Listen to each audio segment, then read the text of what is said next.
So the 2025 NFL season is officially underway. OTAs has officially begun for the Las Vegas Raiders. We're hearing a lot of reports, a lot of different things that are kind of coming out. Some guys have looked a little bit better and have gotten a little bit more focused than some other guys. And I want to talk about 5 guys that I think are going to break out for the Raiders in the 2025 NFL season. These are guys that I think have legit potential to be starting players. Some of them could even become elite players, right? Arguably the best player at their position. And I want to give you guys my 5 guys, man. I'm excited for this one. Obviously, at this point, we're at that point in the offseason where you're going to get a lot of stories. You can get a lot of rumors. You're going to get a lot of reports. And I think one of the things that I've been hearing a lot about is a guy that I think for the Raiders could end up starting. And I think a lot of people have kind of overlooked safety Thomas Harper, but I think this guy has tremendous upside. Thomas Harper, to me, is a guy that I think the Raiders really, really like. And more than the Raiders, I think Patrick Graham really likes this guy. Because this guy's story is kind of interesting. You know, this guy had an opportunity after he went undrafted in the 2024 NFL draft. This guy had the opportunity to sign with the Raiders. Instead, he chose the Chargers. The Chargers gave him a little bit more money. He ends up with the Los Angeles Chargers. He ends up being a cut after preseason, right? He was one of the final guys that the Chargers ultimately ended up cutting. And literally the very next day after he was cut, the Raiders put a claim in and they brought this guy in. And then they carried him for the entirety of this past season. And more than that, this guy actually played 191 snaps for the Raiders. Now, I want you guys to take a step and think about it. This is a guy who the Raiders literally went out there and said, we're going to waive Byron Young, who's a 3rd-round pick just the year before. We're going to waive Byron Young to sign Thomas Harper. And then the Raiders actually had this guy start playing some meaningful snaps after week 12. He played 124 snaps last season at free safety, with the majority of those coming after week 12. He had an interception last year. He had a sack last year. He had multiple run stops. Thomas Harper, to me, is a guy that has a ton of upside. And I think this guy could actually start for the Raiders this season, especially given what the Raiders kind of have at that safety position. Plus, there's actual reports that Thomas Harper is running with the first team defense, specifically in the nickel packages. There's conflicting reports that are kind of out there. What I had heard was Thomas Harper was coming in at free safety. There's also a chance that he played some nickel as well. So the Raiders are utilizing this guy in multiple positions, trying to figure it out. But the fact that they're putting him in these different positions means at OTAs, they want this guy to learn those positions specifically, right? Thomas Harper, 5'10", very fast, very fluid. He's one of those guys that will get out there and he'll hit you, right? And at the same time, he has a really, really good track of the football when it's in the air. I think Thomas Harper actually has a legit shot to start for the Raiders, especially in nickel defenses, right? He won't be a starter if it's base defense and there's only 2 safeties out there. But in nickel packages specifically, I could see a world in which the Raiders say, hey, we're going to take Thomas Harper and we're going to put him at free safety. We're going to put Isaiah Paul as a slot corner, essentially, right? We'll play the big nickel package. And the Jeremy Chain will be on the other side of Isaiah Paul. Essentially, you got 2 big safeties, both kind of playing in that slot, strong safety, nickel corner position. And then I think Thomas Harper essentially is going to be the guy that's going to be running sideline to sideline. And again, I don't say this just like, you know, hey, this is like hopeful thinking. When I watch this guy's tape, the guy is solid, right? He's definitely fluid. And keep in mind, he was a rookie last year, but he outsnapped some of the other guys that we brought in, right? Amari Gainer is another guy that I really, really like. This guy played more snaps last year than Gainer. Now, of course, the Raiders did have a lot of injuries in that secondary. But even more so, this guy played more than Trey Taylor, who the Raiders actually drafted.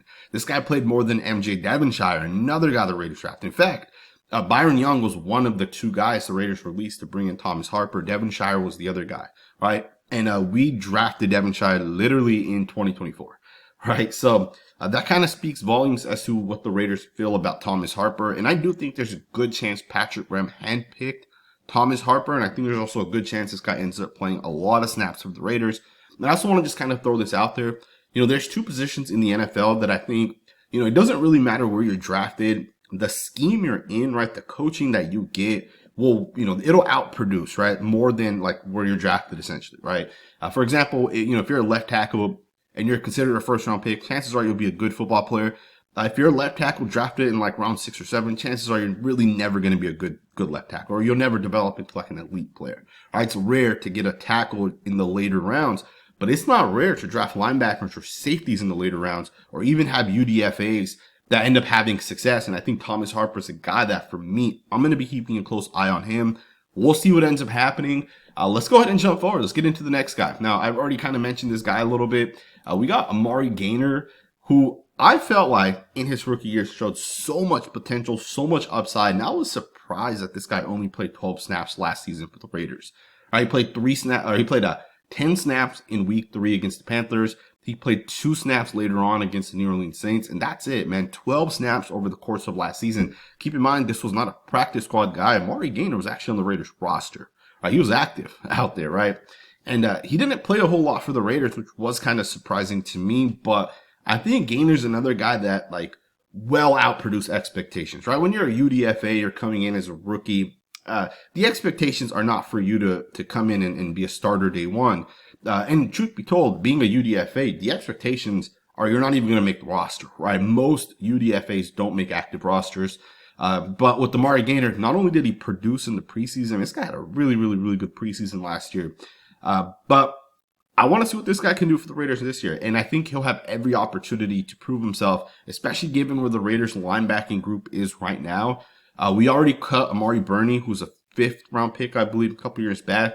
I think he would have been going this year into his 4th year. The Raiders already released him, right? We brought in Landon Roberts, who's like 30, 31 years old. Devin White is another guy we brought in. He's up there in age, right? These guys are they're not in their prime anymore. Jalen Smith is definitely not in his prime either. We need young linebackers that can run, that'll hit people, that'll chase down running backs, that'll make sure, tight ends aren't essentially beating these guys. And I think Amari Gainer has so much potential, and I think there's a real chance this guy ends up starting for the Raiders as well. And if he doesn't start for the Raiders right away, I think at some point he'll eventually take that job over. When we brought in Robert Spillane, there weren't a lot of expectations for Spillane, right? We brought him in. We didn't really think this guy was going to become like a top 10 linebacker. But he ended up becoming that. He well outproduced expectations.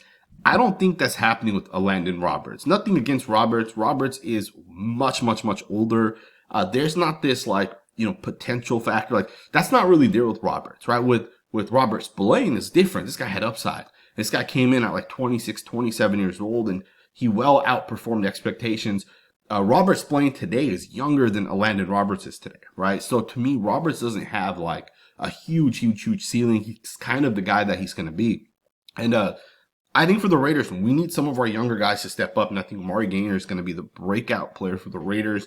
I also wouldn't be surprised if Tommy Eichenberg starts to flash a little bit as well. Luke Masterson was a guy that I was really high on. He had showed so much potential.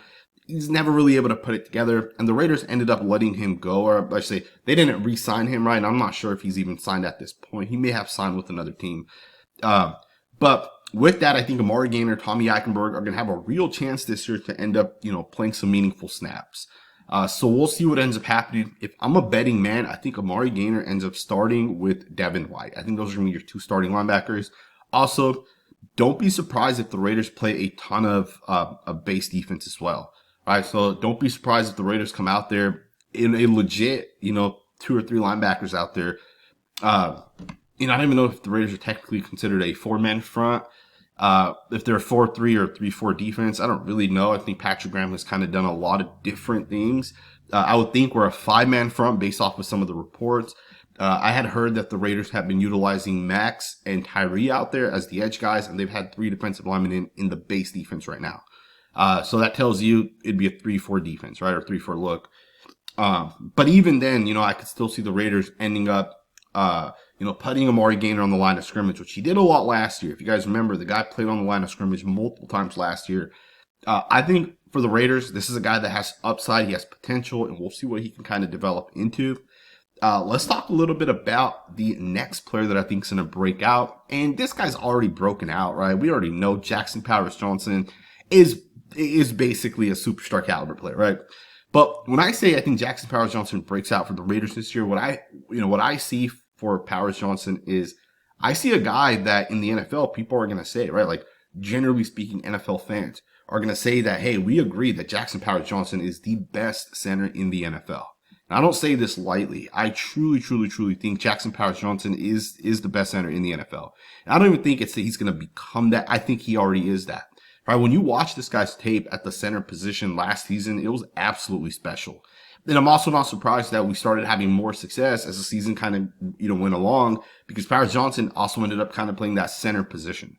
right? And then we made a couple other changes, right? DJ Glaze ended up coming in at right tackle. The Raiders' offensive line last year got better over the course of the season, but I think Powers Johnson playing center was also a big part of it. Of course, Colt Miller also started kind of getting healthier over the course of the season. But I think for the Raiders, I truly do think this. I think Jackson Powers Johnson breaks out into an absolute elite player, and I think he'll be the Raiders' arguably their best player on the team. And I don't say that lightly. I know some people will say, hey, there's no way Maxx Crosby's not the best player. Understand, or even Brock Bowers or Ashton Jeanty. What a great problem to have, man. The Raiders have so many great football players at the top of their position, young guys too.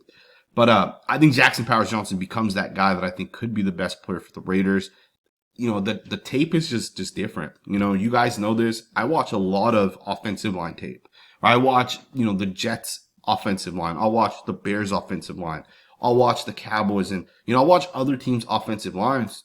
Just to watch offensive lines. I legitimately enjoy doing that. And I'm telling you guys, there's not a center close to Jackson Powers Johnson. In terms of like he's in his first year, I've never seen a guy dominate like that. Creed Humphrey's the only other guy. I think most people agree Creed Humphrey's probably the best center in the NFL. I think Powers Johnson will jump him this season, and I think Powers Johnson's going to become an absolute, Hall of Fame caliber player. But he does have to stay healthy, and I'll also just kind of throw this out there. I love when Powers Johnson like tosses people and helmet first right into these linebackers and puts them down. I love watching it, right? But long term, you're not going to stay healthy doing that, right? So I do hope Powers Johnson tones down the physicality a little bit. He doesn't just go out there to, kill people, right? I hope that he ends up just, sticking to the technique more, right? Because the guy has phenomenal technique, right? Powers Johnson is not just aggressive and physical, right? He has elite movement, elite technique. He's strong. He's physical. Like, there is no weakness right now in Jackson Powers Johnson's tape. There's literally no weakness. The guy, to me, is essentially going to become the best center in the NFL. Let's go ahead and get into these final two guys. The next guy I want to kind of get into, there's been some conflicting reports with Jakorian Bennett a little bit. Some people have been talking about the fact that, hey, this guy is not the starter in OTAs. And, I talked about this as well. In a video last week at some point. Jakorian Bennett is running with the number 2 unit. And I know some people are going to say, hey, he's doing that because of the injury, which is definitely a valid thing to kind of put out there. But let's also be honest. He got hurt in week 11 against the Dolphins. He's had basically, the final 2 months of last season, and basically he's had the last 4 months to recover. And I'm not saying he should be 100% healthy, but I do think that if he's running with the number 2 unit out there, he could easily run with the number 1 unit, right? It's different if he was rehabbing, like, for example, the way Malcolm Koonce, Koonce is on the field. He's doing drills. He's kind of running through things, but he's not out there during the actual 11-on-11s, right? He's not out there during that portion, but he is out there running team drills. Jakorian Bennett's actually out there in the 11-on-11. So to me, I understand some people are going to say, hey, he essentially got, quote unquote, demoted to the second team unit. I don't think it's a big deal, to be honest. If you look at the, you come into the season last year, the Raiders thought Jakorian Bennett, Nate Hobbs, Jack Jones, Trayvon Merrick, and Marcus Epps were going to be your 5 starters. I don't even know if they've played 2 games together, any of those 5 guys together, right? Like 2 games. I don't think any of them have, right? Or at least all 5 of them. And I know there's some injuries that kind of happened, but, what happens in OTAs, and then even more so than that, like actual, the actual training camp and that part, generally speaking, by like week 12, your secondary is going to look completely different, right? I do think Jakorian Bennett breaks out for the Raiders this year. The guy looks really, really good in his movement. The guy has so much potential, and you can't overlook the fact that, this year he played 459 snaps.